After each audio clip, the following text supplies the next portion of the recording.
ನನ್ನ ಹೆಸರು ಪ್ರಸಾದ್ ಅಂತೇಳಿ ಕೃಷಿ ಅಧಿಕಾರಿಯಾಗಿ ಹಾಸನ ತಾಲೂಕು ದುದ್ದ ಹೋಬಳಿನಲ್ಲಿ ಕಾರ್ಯನಿರ್ವಹಿಸ್ತಾ ಇದ್ದೀನಿ. ಈಗ ನಾವು ನಿಂತಿರ್ತಕ್ಕಂಥ ಸ್ಥಳ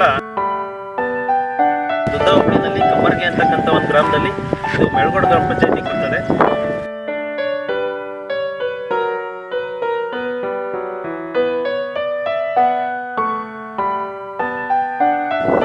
ಈ ಒಂದು ಸರ್ವೆ ನಂಬರು 26ನೇ ಸರ್ವೆ ನಂಬರ್ನಲ್ಲಿ ನಾವು PMKSY OI ಸ್ಕೀಮ್ನಲ್ಲಿ ಅಮೃತ ಸರೋವರ ಯೋಜನೆಯಡಿ ಈ ಒಂದು ಗೋಕಟ್ಟೆ ಗೋಕಟ್ಟೆಯನ್ನು ನಿರ್ಮಾಣ ಮಾಡಿದ್ದೀವಿ.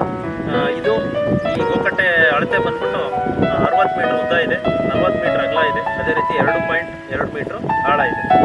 ಸುಮಾರು ಇಲ್ಲಿ ನಮ್ಮ ಮುಖ್ಯ ಬೆಳೆಗಳು ಅಂದರೆ ಮುಸ್ಕಿನ ಜೋಳ, ಆಲೂಗೆಡ್ಡೆ, ಅದೇ ರೀತಿ ತೆಂಗು ಎಲ್ಲ ಸುಮಾರು ಬೆಳೆಗಳನ್ನು ಬೆಳೀತಾರೆ. ಈ ಒಂದು ಗೋಕಟ್ಟೆ ನಿರ್ಮಾಣ ಮಾಡಿದ ಮೇಲೆ ಸಾಕಷ್ಟು ಇಲ್ಲಿ ರೈತರಿಗೆ ನೀರಾವರಿಗೆ ಯಾವುದೇ ತೊಂದರೆ ಆಗಿಲ್ಲ.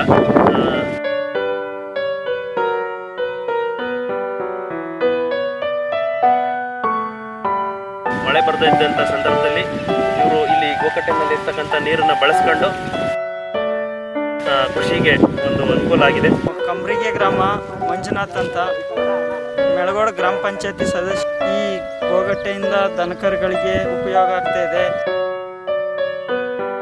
ಮತ್ತು ಬಾವಿಗಳು ಚೆನ್ನಾಗಿ ಓಡ್ತಾ ಇದ್ದಾವೆ. ಅದು ಅಲ್ಲದೆ ತೆಂಗು, ಮೊದಲೆಲ್ಲ ರಾಗಿ ಎಲ್ಲ ಬೆಳೀತಾ ಇದ್ದೋ, ಇತ್ತೀಚೆಗೆ ಶುಂಠಿ, ಮೆಣಸಿನ ಗಿಡ, ತೆಂಗು ಎಲ್ಲ ಬೆಳೀತಾ ಇದ್ದೀವಿ. ಸಖತ್ ಅನುಕೂಲ ಆಗಿದೆ. ಈ ಒಂದು 35-40 ಎಕರೆಗೆ ಭಾಳ ಅನುಕೂಲವಾಗಿದೆ.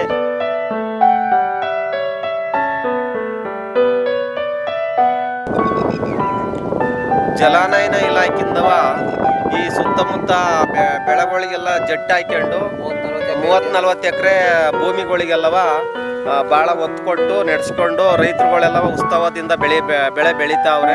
ಕೃಷಿ ಇಲಾಖೆ ಸಂಬಂಧಪಟ್ಟಂಥ ಆಫೀಸ್ಗಳಿಗೆ ಧನ್ಯವಾದಗಳು.